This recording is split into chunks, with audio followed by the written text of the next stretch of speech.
Assalamualaikum warahmatullahi wabarakatuh. Alhamdulillah, segala puji bagi Allah serta salawat dan salam atas Nabi Muhammad Sallallahu Alaihi Wasallam. Hari ini orang banyak mempermasalahkan tentang khilafah. Nah, khilafah ini dikaitkan dengan khilafatul muslimin karena khilafatul muslimin ini mempelopori kekhalifahan dari Indonesia. Nah, khilafatul muslimin ini maksudnya sistem khilafah milik kaum muslimin. Nah, sistem khilafah milik kaum muslimin ini artinya sistem khilafah ini adalah sistem kehidupan yang mengatur kehidupan manusia lahir daripada ajaran Islam. Ajaran Islam itu ada dua pedomannya, yaitu Al-Quran dan As-Sunnah. Jika kita melaksanakan kedua-duanya, kita berpegang teguh pada keduanya, maka kita tidak akan pernah sesat selama-lamanya. Tapi jika kita mengambil sumber hukum yang lain, maka kita itu tidak akan mendapatkan kebaikan, keberkahan di dunia, dan kita diancam azab di akhirat. Sistem khilafah itu lahir daripada ini, dua ajaran ini. Datangnya dari Allah Subhanahu wa taala dengan mengutus Rasulullah membawa petunjuk dan membawa sistemnya, yaitu sistem nubuwah tadi. Setelah sistem nubuwah yang dipimpin oleh Nabi, maka sistem berikutnya adalah sistem kekhalifahan yang dipimpin oleh khalifah. Maka khalifah itu adalah pemimpin orang-orang yang beriman. Terlepas khalifahnya itu baik atau kurang baik, selama dia itu masih sholat, maka dia tetap menjadi seorang khalifah. Nah, tinggal bagaimana tanggung jawabnya memimpin kepada rakyat, itu tanggung jawabnya kepada Allah. Tetapi kita punya khalifah itu hukumnya wajib. Sehingga begini teman-teman, apabila orang Kristen Katolik ditanya siapa pemimpin Anda, maka mereka akan menjawab dua pemimpin. Kalau pemimpin negara maka presiden. Kalau pemimpin agama maka pemimpinnya paus. Kenapa kalau orang Islam ditanya siapa pemimpin Anda? Pemimpin kita adalah ulil amri. Siapa ulil amri? Kenapa dikatakan presiden? Padahal pemimpin presiden ini adalah pemimpin agama. Lalu pemimpin presiden ini adalah pemimpin negara. Kalau negara Indonesia maka kepemimpinannya tidak laku sampai ke Singapura, sampai ke Malaysia, sampai Brunei yang kecil itu nggak laku dia. Kepemimpinannya hanya lingkup Indonesia. Tapi kalau pemimpin agama, paus tadi yang di Katolik itu mencakup seluruh orang-orang Katolik yang ada di dunia. Itu kepemimpinan Kristen Katolik. Lalu orang Islam, kenapa sebagai agama yang sudah disempurnakan oleh Allah Subhanahu wa taala tidak ada pemimpin?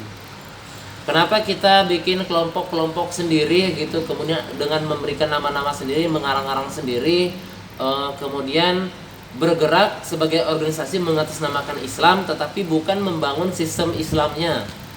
Harusnya kita ini bersatu padu, membangun sistem Islam, pemimpinnya khalifah, umatnya mengikuti, tunduk dan taat kepada khalifah selama khalifahnya itu mengajak kepada yang ma'ruf dan tidak mengajak kepada yang mungkar.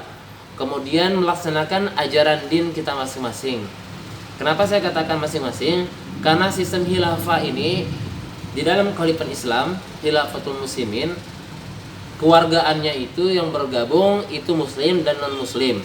Yang muslim melaksanakan ajaran dinul Islam, Al-Quran dan As-Sunnah.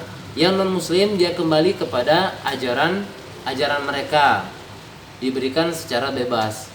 Nah itu, jadi kita tidak ada sangkut pautnya dengan yang sifatnya anarkis atau lain-lain sebagainya, ya. Orang mengidentikan khilafah ini identik dengan perang. Sistem mana yang ditegakkan tidak dengan perang? Justru sistem Islam ini pernah ketika menaklukkan suatu negeri tidak dengan perang tetapi dengan damai. Ketika Fathul Makkah, Nabi SAW beserta seluruh kaum muslimin yang datang di situ tidak menyerbu, tetapi datang dengan damai, sehingga Mekah itu diserahkan yang tadinya itu mereka itu menyembah berhala menjadi suatu negeri yang bertauhid atau yang mengesahkan Allah. Itu Islam. Tetapi kalau sistem-sistem yang lain, dia akan menghancurkan suatu negeri, atau dia akan memporak-porandakan, atau dia akan memiskinkan negeri tersebut. Sistem-sistem yang lain, sampai negeri itu mau mengakui sistem tersebut, barulah itu akan dibangun negeri tersebut, karena sudah sesuai dengan sistemnya. Tapi kalau Islam tidak. Islam itu adalah agama yang damai. Kita sebagai muslim, masa kita tidak mengerti agama kita sendiri? Agama kita damai. Jadi begitu sistemnya akan ditegakkan, masa kemudian agama damai ini akan membumi hanguskan suatu negeri demi membangun Islam? Itu tidak mungkin. Kalaupun terjadi seperti itu berarti tidak sesuai Al-Quran dan As-Sunnah. Karena Islam itu adalah rahmatan lil alamin. Nah, lalu apa kita mau capek-capek seperti ini? Ini kerjaan capek karena kita semua akan mati dan kita akan dimintai pertanggungjawaban kita oleh Allah apa yang sudah kamu laksanakan dengan penegakan din di muka bumi. Tidak cukup dengan sholat dan puasa, teman-teman. Kita harus melaksanakan ajaran din ini secara sempurna 30 juz, dan itu tidak bisa kita laksanakan sendiri. Kita harus berjamaah, rame-rame, kita keroyokan untuk melaksanakan 30 juz Al-Quran ini. Karena ada ibadah yang bisa dilaksanakan sendiri dan ada ibadah yang harus dilaksanakan secara berjamaah atau rame-rame. Nah, itulah pentingnya kita punya sistem sendiri. Maka alhamdulillah Allah telah menghadirkan sistem ajarannya, itulah sistem nubuah di masa Nabi dan sistem khilafah setelah di masa Nabi. Kalau mau berpahala, ayo kita gabung ke khilafah. Sekarang Khilafatul Muslimin sudah ada mempelopori kekhalifahan dari Indonesia. Dan kalau tidak mau berpahala, ya silakan teman-teman ikuti aja sistem-sistem yang lain itu, yang ada banyak demokrasi, komunis, silakan ikut. Nggak akan dapat pahala di sana karena itu adalah sistem yang dibuat oleh penjajah dan itu hanya buat dari akal pikiran manusia, bukan dari firman Allah. Dan di dalam sistem demokrasi, bedanya sistem demokrasi ya. Kalau sistem demokrasi, Allah itu direndahkan. Bagaimana Allah direndahkan? Suara rakyat, suara Tuhan. Rakyat itu paling bawah, jadi Allah itu di bawah, tidak diindahkan. Kalau dalam sistem komunis, ateisme, kita sudah tahu bahwa mereka itu tidak menganggap agama itu, ajaran agama itu sebagai sesuatu yang mulia gitu. Tetapi kalau dalam Islam, sistem khilafah ini Allah dan Rasulnya yang tertinggi. Ajaran Al-Quran dan As-Sunnah dimuliakan. Kitab suci ditinggikan.